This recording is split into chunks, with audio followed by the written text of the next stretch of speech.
नमस्कार दोस्तों, मैं हूं अजय चौधरी और आज आपके सामने फिर से एक नए और बहुत ज़्यादा महत्वपूर्ण वीडियो के साथ। देखिए, आज जो मैं आपके सामने वीडियो रख रहा हूं, ये हम सभी स्टूडेंट की वो समस्या है जो एक यूनिवर्सल समस्या है। और वो समस्या ये है कि हम पढ़ते तो बहुत हैं, लेकिन हमें पढ़ा हुआ याद नहीं रहता। बहुत बड़ी समस्या है ये, और ये हर स्टूडेंट की समस्या है, हम सब की समस्या है ये। क्योंकि पढ़ने का फ़ायदा तभी है जब वो चीज़ आपको याद रहे। और एक स्टूडेंट के लिए उसकी याददाश्त का, उसकी स्मरण शक्ति का जो महत्व, जो अहम रोल उसके स्टूडेंट के जीवन में है, उसके एग्ज़ाम के लिए महत्वपूर्ण है, वो उसके लिए किसी और चीज़ का महत्व नहीं है। इतना ज़्यादा महत्व रखता है स्मरण रखना। आप जो भी पढ़ते हैं वो आपको याद रहे। तो आज हम इसी के बारे में बात करने वाले हैं कि जो भी आप पढ़ें वो आपको याद कैसे रखना है। ये वीडियो सभी स्टूडेंट के लिए है, चाहे वो किसी भी कंपटीशन एग्ज़ाम की तैयारी कर रहे हों। और मेरा वादा है आपसे, इस वीडियो को आपने शुरू से लास्ट तक देखा, यानी आपको ये वीडियो शुरू से लास्ट तक ज़रूर देखना है।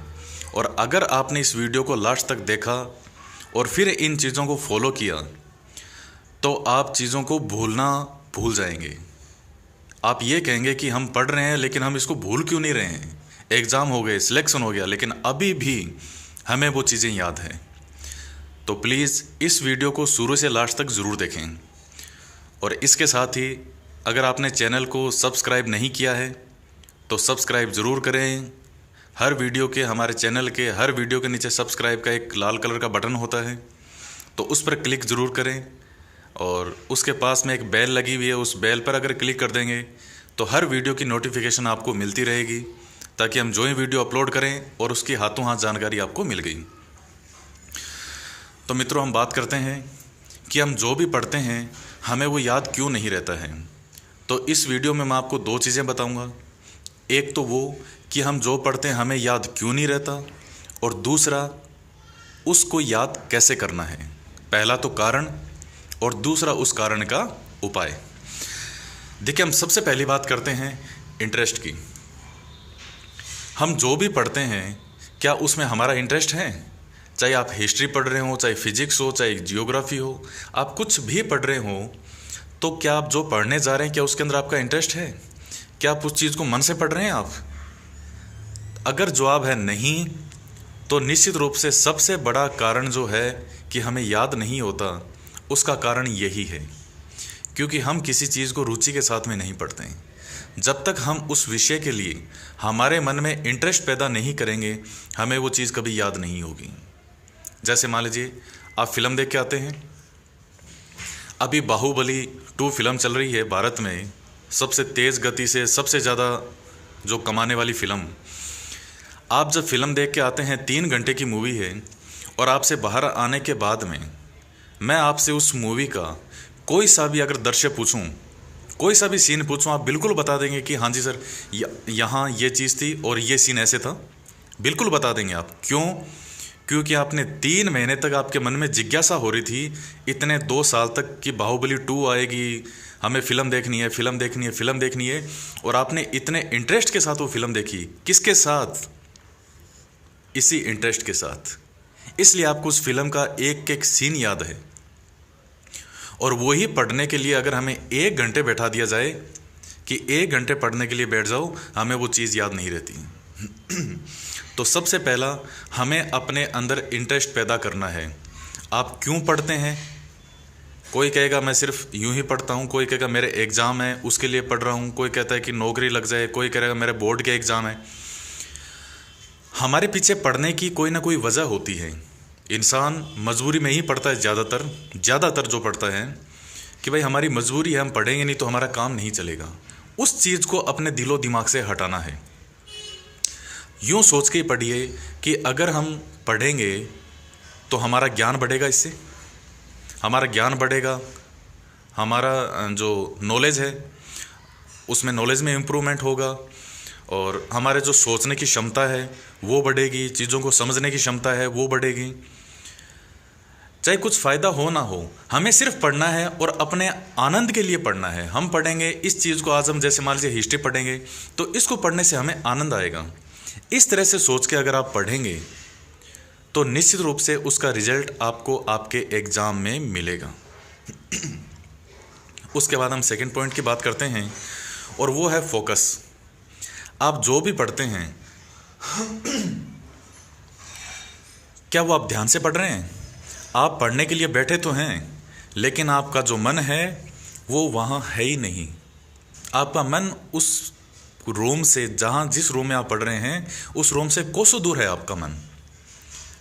तो उस चीज़ को आपको दूर करना है, क्योंकि ये वो तरीके हैं जो बिल्कुल प्रैक्टिकली हैं। इनके लिए कोई अलग से मैं कहीं बाहर से लेकर के आया हूँ और फिर आपके सामने पेश कर रहा हूँ, ऐसा नहीं है। ये वो तरीके हैं जो हमें अपनाते हैं, रात दिन अपनाते हैं और जो हमें अपनाने चाहिए अगर हम सच में हमारा सिलेक्शन करवाना चाहते हैं। तो जो भी पढ़ें उसको ध्यान से पढ़ें, फोकस होना चाहिए आपका। मन से पढ़ें। जब तक आपका मन आपके साथ कनेक्टेड नहीं है तब तक वो चीज़ आपके दिमाग में नहीं आएगी। और मान लीजिए आपके आसपास का जो एटमॉस्फेयर है वो शांति से भरा होना चाहिए। आपका ध्यान कैसे बने उसके लिए आप मेडिटेशन कर सकते हैं। सुबह सुबह मॉर्निंग में सुबह जल्दी उठें, थोड़ी देर ध्यान करें, आंखें बंद रखें 15 से 20 मिनट, कि आपके मन में कोई विचार ना आए, शांत रहने का प्रयास करें। जब आप इन चीज़ों को अपनाएंगे तो निश्चित रूप से आपका ध्यान बढ़ेगा। जैसे मान लीजिए कबीरदास जी का एग्जाम्पल देता हूँ आपको। जब कबीरदास जी एक बार ईश्वर की पूजा कर रहे थे, बैठे थे यहाँ पे, तो इनके सामने से कहते हैं पूरी सेना दौड़ती हुई निकल गई, लेकिन कबीरदास जी को पता तक नहीं चला। बाद में पता चला कि आपके सामने से एक सेना निकल गई। इन्होंने कहा मुझे तो नहीं पता, क्यों? मैं तो ईश्वर के ध्यान में मगन था। क्या सुना आपने? मैं ईश्वर के ध्यान में मगन था। यह होता है ध्यान। आपको एक जगह इतना कंसंट्रेट होना है कि आपको कुछ पता ही ना पड़े कि आपके चारों तरफ क्या हो रहा है। वो ध्यान जब आपका स्टडी में बन जाएगा तब आपको हर चीज़ यूं याद होने लगेगी चुटकियों में, और आप उसको कभी नहीं भूलेंगे। और देखिए, ध्यान बनाने के लिए प्रयास भी होता है। जैसे मान लीजिए आप सिनेमा हॉल देखते हैं तो सिनेमा हॉल में सिर्फ सामने ही लाइट रहती है जहाँ वो फिल्म चलती है, बाकी चारों तरफ पूरी जो ऑडियंस बैठी है वहाँ अंधेरा रहता है, बिल्कुल अंधेरा है। आपको आसपास कुछ भी नहीं दिख रहा, सिर्फ सामने फिल्म दिख रही है बस। ये ध्यान बनाने के कुछ ऐसे तरीके होते हैं। तो आपको एक जगह कंसंट्रेट करना है। तीसरा, जिस समय आप स्टडी कर रहे हो, जिस समय आप पढ़ने के लिए बैठे हैं, आपको उस समय अपने मोबाइल, टीवी, लैपटॉप, म्यूजिक, इन सब से आपको दूर रहना है। जिस समय आप स्टडी करने बैठ गए, आप सोचते हैं कि मोबाइल में बार बार हम व्हाट्सएप चेक करते रहेंगे, फेसबुक चेक करते रहेंगे, कभी टीवी चला लिया, कभी लैपटॉप में कोई गाना सुन लिया, कभी म्यूजिक सुन लिया। स्टडी करने के दौरान जैसे मान लीजिए आप 2 घंटा चेयर पे बैठ गए, एक आपको बैठ के पढ़ने की आदत डालनी होगी। अगर आपको लेट के पढ़ते हैं तो समझ गए आपका ज्ञान भी आपके लेटने के साथ ही सो गया। आपको चेयर पे बैठ के पढ़ना है और सामने टेबल होनी चाहिए, और 2 घंटे की एक साथ सिटिंग बनाने का प्रयास करें। उस 2 घंटे के दौरान आपका मोबाइल स्विच ऑफ, टीवी बंद, लैपटॉप बंद, म्यूजिक बंद, ये सब चीज़ें बिल्कुल क्लोज होनी चाहिए, हार्डली क्लोज, इसमें कोई छूट नहीं है। वरना फिर आप खुद जानते हैं कि खुद के भविष्य के साथ आप धोखा और खिलवाड़ कर रहे हैं। इससे ज़्यादा और कुछ नहीं है। सिर्फ खुद को दिलासा देना है, झूठी दिलासा देना। उसके बाद हम बात करते हैं कि आप पढ़ने के लिए फिर आपको और क्या क्या प्रयास करने चाहिए। जब आप पढ़ाई कर रहे हो उस वक्त आप शॉर्ट नोट्स आप बनाते चलें। मान लीजिए जिस बुक में भी पढ़ रहे हैं, जैसे मान लीजिए मैं यहाँ आपके सामने जो भी चीज़ें रखता हूँ, तो मैं जो आपको पढ़ा रहा हूँ एक प्रकार से नोट्स ही हैं वो। जैसे मान लीजिए पॉइंट टू पॉइंट मैंने चीज़ें लिखी। यहाँ मेरे कई वीडियोज़ में जो लगभग वीडियो हैं उनमें पॉइंट टू पॉइंट है चीज़ें, पॉइंट टू पॉइंट रखी। ये पॉइंट, इस टाइम ये, इस टाइम ये, इस टाइम ये सब एक प्रकार के नोट्स ही हैं। तो इस तरह से जब आप नोट्स बनाते हुए चलेंगे तो एक तो आपने लिखा, लिखने से आपका ध्यान बनेगा एक जगह। उस लिखने के साथ ही आपको उसको बोलते रहना है थोड़ा थोड़ा, साथ में आप उस शब्दों को जब तक अपनी ज़बान पे नहीं लाएंगे आपको वो चीज़ याद नहीं होगी। तो आपको बोलते रहना है और शॉर्ट नोट्स बनाते चलना है। उसके बाद अंत में आपको उनका हर दूसरे तीसरे दिन रिवीजन करना है। अगर आप रिवीजन नहीं करेंगे तो आप उनको भूल जाएंगे। ये चीज़ हमेशा याद रखिएगा,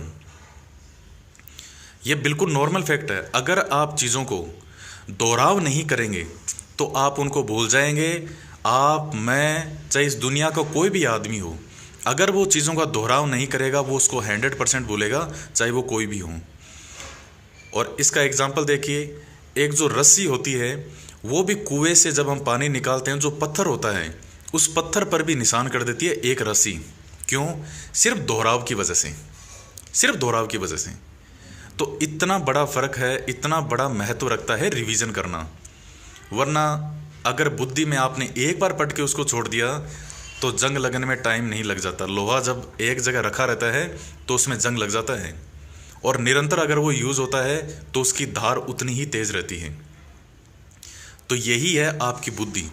आपकी बुद्धि एक प्रकार का लोहा है, और इस लोहे को जब तक आप बार बार घिसेंगे नहीं, बार बार रिवीजन नहीं करेंगे, तब तक आपको वो चीज़ याद नहीं रहेगी। उसके बाद हम बात करते हैं कि आप याद कैसे करें। आप जो भी पढ़ें, फैक्ट पढ़ लीजिए, मान लीजिए मैं जो भी आपको बता रहा हूँ ये हर चीज़ फैक्ट है, इसको कहानी की तरह पढ़ें। आप कहानी की तरह बना के पढ़ना है। जैसे मान लीजिए राणा सांगा के, महाराणा प्रताप के, जो भी, जैसे मैंने स्टडी वाले वीडियो बनाए आपके सामने, तो उनमें मैंने आपको इस तरह से एक्सप्लेन किया है कि सांगा उस समय ये था, उसने ये किया था, और वो ऐसा सोच रहा था, और उसकी माँ ने ये कहा और उसके भाई ने कहा। मतलब एक तरह से कहानी है। जैसे कहानी की तरह कोई भी चीज़ पढ़ लीजिए, आपको याद हो जाएगी। अपनी डेली लाइफ से जोड़ के पढ़ें। जैसे मान लीजिए ये जो पात्र हैं, हम जो भी पढ़ते हैं हमारे आसपास के पात्र हैं, उसी प्रकार से हमको अपने आप से जोड़ के पढ़ना है। शॉर्ट ट्रिक बनाएं, उसकी शॉर्ट ट्रिक बना के पढ़ेंगे। अपनी दैनिक दिनचर्या से अगर जोड़ के हम उन चीज़ों को पढ़ेंगे तो हमें वो 100% याद रहेगी। जैसे मान लीजिए मैं अगर आपके सामने बात करूं कि थार महोत्सव कहाँ होता है, और इसके अलावा मरु महोत्सव कहाँ होता है। थार महोत्सव होता है बाड़मेर और मरु महोत्सव होता है जैसलमेर। अब आप कहेंगे कि हम बार बार कंफ्यूज होते हैं, जैसे एक एग्जाम्पल है ये, तो आपको आपस में कैसे याद करना है। मैंने देसी भाषा में बिल्कुल लैंग्वेज मेरे दिमाग में आया कि थारी जी की बाढ़ है ब महाराज जी सी है। मैंने मेरी मारवाड़ी लैंग्वेज में लाइन बना ली, थारली बाढ़ महाराज जी सी है। थारी से थार महोत्सव, और बाढ़ से बाड़मेर, और मारी से मरु महोत्सव, और जैसी से जैसलमेर। जैसे अजरक प्रिंट बाड़मेर की प्रसिद्ध है, तो मैंने ये बना लिया कि अजगर बाड़मेर में से निकला, अजगर जो है वो बाढ़ में से निकला। एक सिंपल सी चीज़ बना ली मैंने। तो इस तरीके से आपको इन चीज़ों को हमेशा याद करते हुए चलना है, अपनी दैनिक दिनचर्या से जोड़ के चलें। उसके बाद हम बात करते हैं सन की, कि सन है हमें याद नहीं होते। देखिए आप सन को चीज़ों से लिंक करके पढ़ें। जैसे मैं आपको एग्जांपल देता हूँ कि महाराणा प्रताप का जन्म हुआ था 1540 में। इसको एक को याद कर लिया आपने, तो आप बाकी को ऐसे याद कर सकते हैं कि अकबर है, अकबर से महाराणा प्रताप 2 साल बड़े थे, ऐसे याद कर लीजिए आप। फिर आपको अकबर का रटने की आवश्यकता नहीं है 1542 में।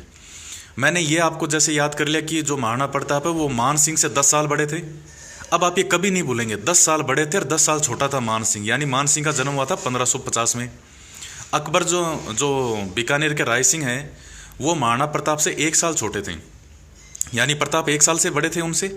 तो आपको इस तरीके से याद करके चलना है। जब आप सन को भी जोड़ के चलेंगे हर चीज़ से। अब जैसे मान लीजिए मैं आमेर का अगर आपको बताऊं, तो वहाँ का शासक बारमल जो है, जिसने अकबर की अधीनता स्वीकार की थी, राजपुताना का पहला शासक, 1547 से 73 में गद्दी पर बैठा। ये जो 1547 है, इसको आपको ऐसे याद कर सकते हैं कि भारत आज़ाद कब हुआ था? 1947 में। 1947 में आज़ादी से पूरे 400 साल पहले, हम 47 में तो आज़ाद हुए, लेकिन 400 साल पहले एक व्यक्ति था, उसने अधीनता स्वीकार की किसी की। पूरे 400 साल पहले से आप समझ गए 1547। इस तरीके से याद करेंगे आप, इसको कभी नहीं भूलेंगे, आप पूरी जिंदगी नहीं भूलेंगे, चाहे आपके एग्जाम कंप्लीट हो जाएं। तो इस तरीके से याद करके चलना है आपको। हर चीज़ को एक लिंक से जोड़ना है। कोई भी चीज़ याद करते हैं उसके साथ एक लिंक या एक क्लू छोड़ दीजिए, आप उसको कभी नहीं भूलेंगे। तो दोस्तों, मुझे लगता है कि आपको इस वीडियो से काफ़ी फ़ायदा हुआ होगा, और आगे भी मैं इसी प्रकार के वीडियो आपके सामने पेश करता रहूँगा, जिससे आपको चीज़ों को याद करने में सहायता रहेगी। और इसी प्रकार से जुड़े रहिए, इसी प्रकार के निरंतर वीडियो आपके सामने पेश किए जाएंगे। तो मिलते हैं फिर से हम एक नए वीडियो के साथ। आपकी भविष्य के लिए आपकी शुभकामनाएं कि इस वीडियो से आपको बहुत फ़ायदा हुआ हो। तो मिलते हैं नेक्स्ट वीडियो में, तब तक के लिए धन्यवाद।